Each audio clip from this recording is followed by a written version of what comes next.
Bienvenidos, esto es Radio Sefarad y estas son las noticias. Las comenta Jorge, ¿qué hay? ¿Qué tal, Alejandro?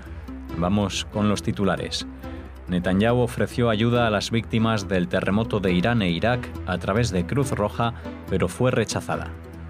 Israel copatrocina una resolución saudita contra el régimen del presidente sirio. Incautan productos comprados online susceptibles de uso militar destinados a Gaza. Rusia considera legítima la presencia militar iraní en Siria, mientras Estados Unidos trata de convencer a Israel sobre el acuerdo firmado. Estos son los titulares, después regresaremos con la agenda cultural.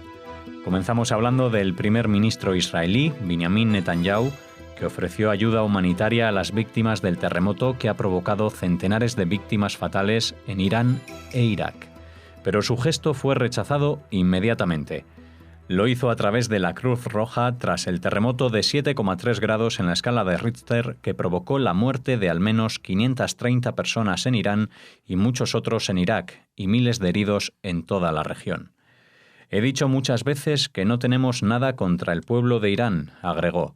Nuestra disputa es solamente con el régimen tiránico que los mantiene como rehenes y nos amenaza con nuestra destrucción. Pero nuestra humanidad es más grande que su odio. En 2003, Irán rechazó un ofrecimiento israelí de ayuda a raíz de un terremoto en la ciudad iraní de Bam que provocó la muerte de más de 26.000 personas. Sí, la verdad que la estulticia de la gente que se aupa al poder en algunos países como para rechazar a la ayuda cuando sufren desgracias como un terremoto es algo que no me entra en la cabeza. De la misma manera que no aceptaría que si en Israel pasase una catástrofe natural de este estilo, pues rechazaran la ayuda porque proveniese, por ejemplo, de Arabia Saudita o de Egipto o de Jordania por el hecho de ser árabes. Yo creo que nunca hubiera pasado algo así. Pero los demás sí, no estamos hablando de que acepten la entrada de militares israelíes en Irán. Estamos hablando de que para el terremoto podían haber dicho, vale, pues como tenemos esta historia, pues que manden, pero solamente personal médico para atender a los heridos.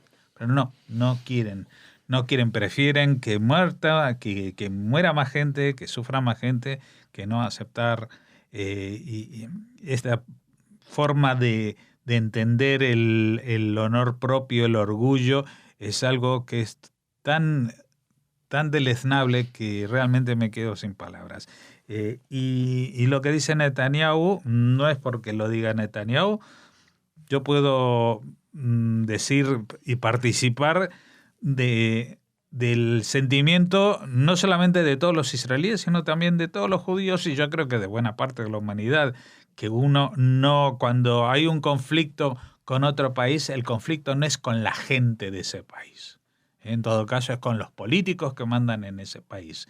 El conflicto ni siquiera, por ejemplo, en el aspecto de Israel y los palestinos que mantienen este conflicto durante más de 100 años, pues el problema es de los judíos con los palestinos. El problema es con la dirigencia palestina.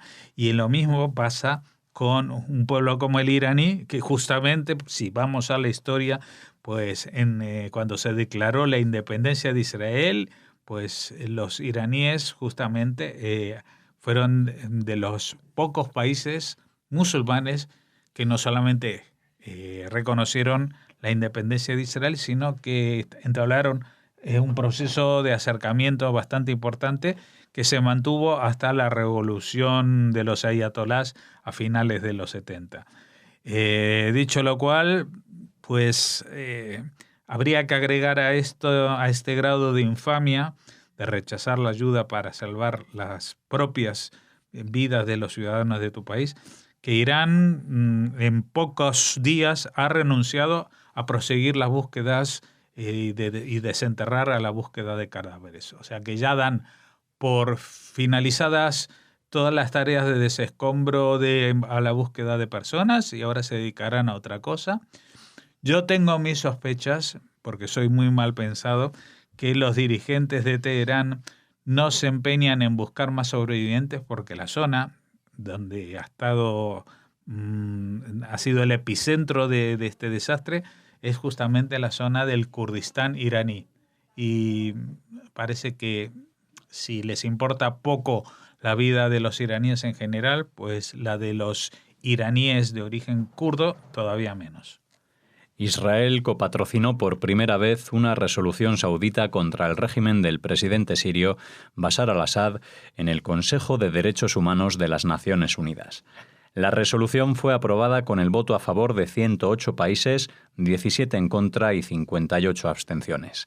En el pasado, Israel apoyó resoluciones similares, incluidas aquellas que fueron presentadas por Arabia Saudita, pero nunca antes había copatrocinado una resolución junto con Riad, aunque también participaban otros países, incluyendo Estados Unidos, Francia y Alemania. Tras la lectura de la lista de patrocinadores, el embajador sirio atacó a Arabia Saudita, felicitándole irónicamente por el hecho de que Israel se hubiera unido a la misma, alegando que es una demostración de la alianza secreta entre ambos países. Sí, la alianza secreta de los conspiranoicos como el gobierno genocida del presidente Bashar al-Assad. Porque vamos a aclarar una cosa. A ver, aquí la noticia tiene poco de noticiable, solamente que hasta ahora en el Consejo de Derechos Humanos de Naciones Unidas pues se elevan instancias, propuestas, en algunas que participó Arabia Saudita, pues Israel la votó. En este caso, pues Israel también, pero no es una propuesta que elaboraron Israel y Arabia Saudita, sino que también estaban un montón de países, incluyendo Estados Unidos, Francia, Alemania, también Arabia Saudita y también Israel. Y la réplica que le ha dado el embajador sirio es como decir que como Hitler igual, por ejemplo, era vegetariano, pues que todos los vegetarianos son nazis. Que tiene que ver que en la lista de condena a Siria aparezcan juntos Arabia Saudita e Israel. Eso no quiere decir que se hayan resuelto los problemas y que haya una alianza, menos que haya una alianza secreta entre ambos países. Que hay un acercamiento es obvio, y que hay un alejamiento entre Arabia Saudita y los regímenes afines al chiismo como el de Siria, que está prácticamente a los pies del régimen iraní y de Rusia, también no es ningún secreto que Siria es un satélite de Irán. Israel ha impedido que cientos de productos comprados online desde Gaza entraran en la franja bajo la sospecha de que podrían ser utilizados con fines terroristas por grupos del enclave.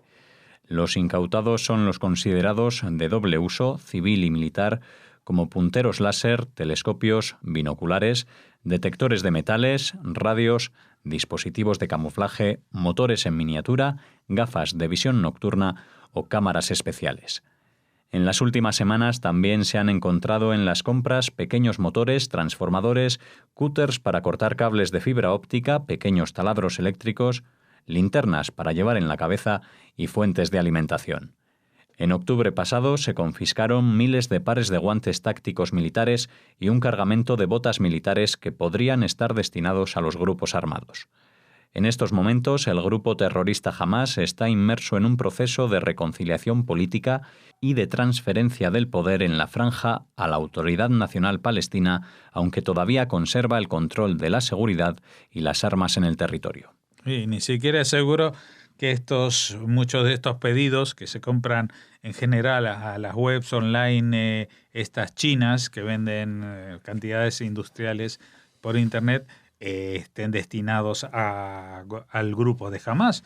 Lo que pasa es que Hamás se supone que es el que los controla. Pero ya hemos visto en estos últimos días cómo ha crecido el valor o el poder de la yihad islámica palestina dentro de la franja de Gaza.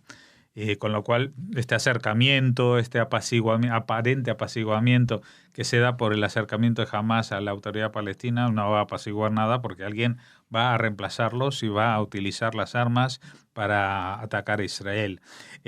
Vamos a ver, la gente dice, es que claro, Israel impide la entrada de bienes de consumo. Claro, uno dice, una linterna, un puntero láser, bueno, a ver. Todas estas cosas pueden tener los usos más inocentes del mundo y utilizarse para hacer, por ejemplo, drones para sacar fotos y selfies aéreos. Pero también tienen utilización como elementos de guerrilla o de guerra terrorista, ¿eh? O sea, por ejemplo, las linternas, si están justamente adaptadas para llevar en los cascos, en la cabeza, pues es muy probable que se utilicen en algo tan poco civil como es la construcción de túneles de ataque. Y de esto Israel tiene justamente lo que decir y lo que bloquear tras lo que ha pasado la semana pasada con este túnel que se ha descubierto, que a pesar de todas las treguas, a pesar de todos los bloqueos, a pesar de todas las miserias que dicen los gazatíes que pasan porque no les llegan un montón de materiales de construcción, etcétera, porque Israel es muy malo y se los bloquea, pues han construido túneles de más de 5 kilómetros para internarse dentro del territorio israelí a más de 40 metros de profundidad. A ver, hay que tener un control y lo que impone Israel es control sobre productos o militares o que tengan un posible uso militar. Y esto es lo que va a seguir pasando mientras Hamás siga gobernando la Franja de Gaza, mientras la ideología de los que gobiernan la Franja de Gaza sea el ataque y la aniquilación de los civiles de la otra parte. El ministro de Exteriores ruso, Sergei Lavrov, manifestó que el acuerdo recientemente anunciado sobre los términos del cese del fuego en Siria no incluye ningún compromiso de Rusia para garantizar que las milicias chiíes vinculadas a Irán serán retiradas del país árabe y expresó que la presencia de Irán en Siria es legítima. Mientras tanto, funcionarios del Consejo de Seguridad Nacional de Estados Unidos volaron a Israel para mantener conversaciones de seguridad con los encargados de defensa acerca de dicho acuerdo que el jefe de gobierno israelí había criticado, manifestando que Israel seguiría operando en el sur de Siria de acuerdo con su entendimiento y necesidades de seguridad. Sí, esto es como la continuación de la noticia de ayer, donde decíamos que justamente Netanyahu había dicho que este acuerdo entre Rusia y Estados Unidos, al que se sumaba también Jordania, proponía una especie de pasillos de separación entre las distintas fuerzas que operan en el sur de Siria, en la zona limítrofe con Israel, pero que algunos se quedarían a una distancia mínima de 7 kilómetros de la frontera, etcétera, etcétera. Y mientras que para Israel, pues la sola presencia de tropas iraníes en la zona supone una amenaza vital. La pregunta es, bueno, el ministro de Exteriores ruso dice que la presencia de Irán en Siria es legítima. Y yo me pregunto en base a qué está esa legitimación.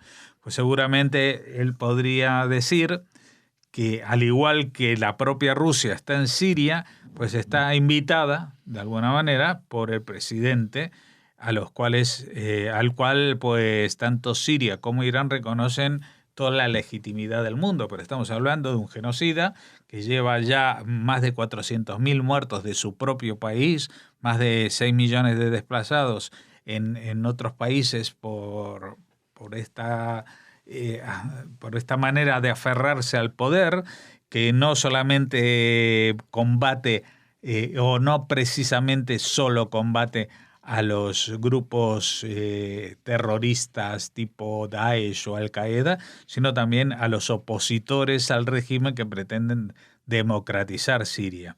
Y esto lo hace apoyándose en invitados, entre comillas, como dijimos, como la propia Rusia o el propio Irán. Pero eso no convierte a ninguno de los dos en una presencia legítima en la zona. Otra cosa es que, de acuerdo a las leyes en las que se escudan, que son las leyes de este genocida, pues así sea. Pero no olvidemos que Siria no es una democracia. Nadie ha elegido al presidente Bashar al-Assad, que es el hijo del anterior presidente, más allá del comité central del Partido Único Baas que gobierna el país desde hace 60 años. Así que es muy difícil sacar de este contexto una legitimidad para lo que se está haciendo. El tema que más preocupa, por lo menos a mí, y esto lo expresé ayer, no es tanto la posición de Rusia, que evidentemente iba a ser esta y que iba a excusar al régimen sirio y al régimen iraní, sino la posición de Estados Unidos, que parece que pone por delante mantener ciertos lazos de coleguismo con el régimen ruso a conservar la razón y las opciones de seguridad para Israel, pero teniendo militares iraníes tan cerca de la frontera y una base que se está construyendo a solo 50 kilómetros de ese límite, también por el ejército iraní, cuando también los informes de inteligencia de los países occidentales afirman que el ejército iraní está tomando el control del ejército sirio, aparte del control que ya tienen de forma efectiva sobre los grupos como Hezbollah del Líbano que participan en esta guerra y las milicias chiitas que se suman también, pues en esta situación, como digo, sorprende un poco la pasividad de Estados Unidos, que pese a los cambios aparentes, pues se parece mucho a lo que había antes del cambio de gobierno hace un año, cuando gobernaba la administración Obama, y desde aquí, desde muchos sitios, se oían las quejas, especialmente desde Israel, sobre la negligencia en tomar partido en la defensa de los intereses de Israel y de otros países de la zona que se ven amenazados por esta situación de la presencia iraní en el frente sirio. Pues hasta aquí esta primera parte de las noticias. Ahora volvemos tras la pausa con la agenda cultural.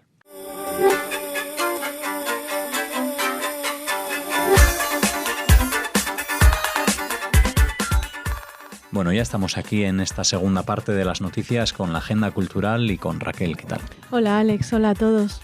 Vamos a comenzar hablando hoy de una exposición que debería acogerse en Madrid. Sí, no, y de hecho se va a hacer. Se va a realizar. Esta exposición de la que les venimos hablando desde hace meses, porque es, dicen, la exposición definitiva sobre Auschwitz.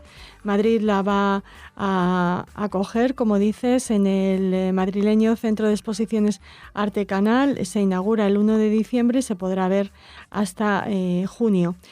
No es noticia esta exposición porque ya se lo habíamos adelantado, será probablemente noticia, volverá a serlo cuando se inaugure, pero queremos traer a esta agenda cultural y social de las noticias que está recibiendo esta exposición antes de inaugurarse amenazas antisemitas a través sobre todo de las redes sociales.